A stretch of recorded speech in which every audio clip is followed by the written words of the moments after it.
So for the past 10-11 years I've been using this as a main bushcraft tool, and I finally decided to get something a little more heavy duty. So yesterday I got the Hultafors Trekking Axe.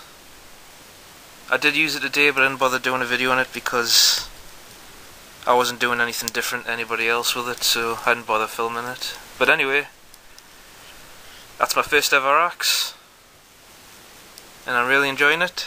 And yeah, and even the sheath's quality inspected before it leaves the factory. So yeah, that's a new bushcraft tool. Just thought I would show it, and I'm going to be doing a lot more bushcraft videos from now on, and this is going to be in a lot of them. A lot of people pair these up with folding saws or knives, but I'm going to be pairing this up with a first aid kit, because I was using this thing in the woods and I nearly took my ankle out with it. So yeah, and it's also scary sharp. So far, and I think from now on all of the axes I buy in the future are going to be from Sweden, because I think the quality is amazing. So the only tiny little flaws with it, which aren't really a massive deal, but the grind is off slightly.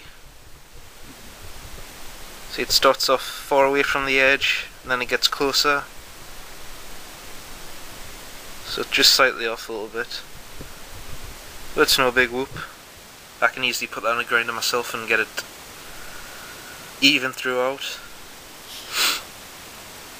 So that's one little flaw that I've noticed with it. So the second little flaw, when I got it, it hadn't been stropped, and there was a tiny little bit of metal right there that had folded over. I thought it was a chip at first, but turns out it wasn't. I'll insert a clip of what that looked like when I got it. Yeah. So I've stropped it and it's now really razor sharp, so I really try not to touch the blade at all.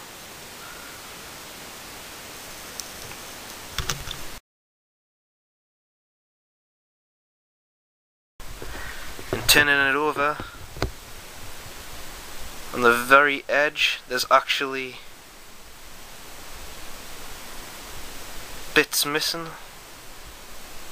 like small chunks of steel have been taken off of the edge. So it might be a bit of a problem.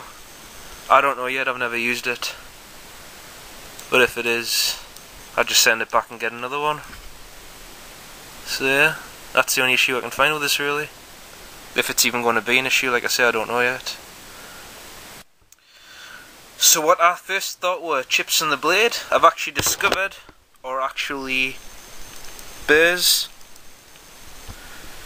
They're pretty much just pieces of metal thinner than a human hair, which is just folded over the actual edge itself. So yeah, it wasn't chipped or anything.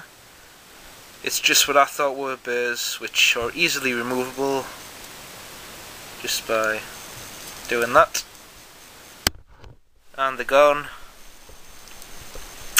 And I will strop this edge with a piece of leather to get rid of them completely, and then this thing is going to be a true razor sharp thing. So finally, the only other flaw with it is the axe head is off very slightly to the left. It's not perfectly centered, but I've used this today and I've never seen any, or I've never noticed any problems with it, so yeah. I can easily buy a new axe handle if I have to, but yeah, never noticed any flaws with this yet as far as actual working it goes. But I haven't done a lot with it. I've made a A-frame shelter and I've just chopped some wood with it. So yeah, it's worked perfectly for that. And yeah.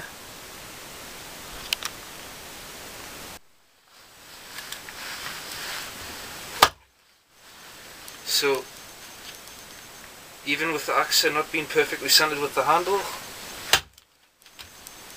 it's not a huge problem.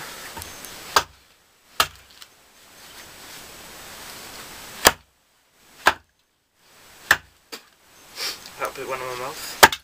Anyway, so yeah, it's still a perfect axe, even though the handle's not perfectly centered, and that's the only real flaw that I found in it. But that's not going to put me off of this axe. For £29, I can't think of anything better. So yeah, and I think from now on, the only axes I'm going to be buying are from Sweden. Mainly Hults Bruk, just because they're cheaper than Agdor Bruks. But yeah. So that's my new favourite axe. It's my first ever proper axe, and many more bushcraft videos to come featuring this. So yeah, that's my new bushcraft tool.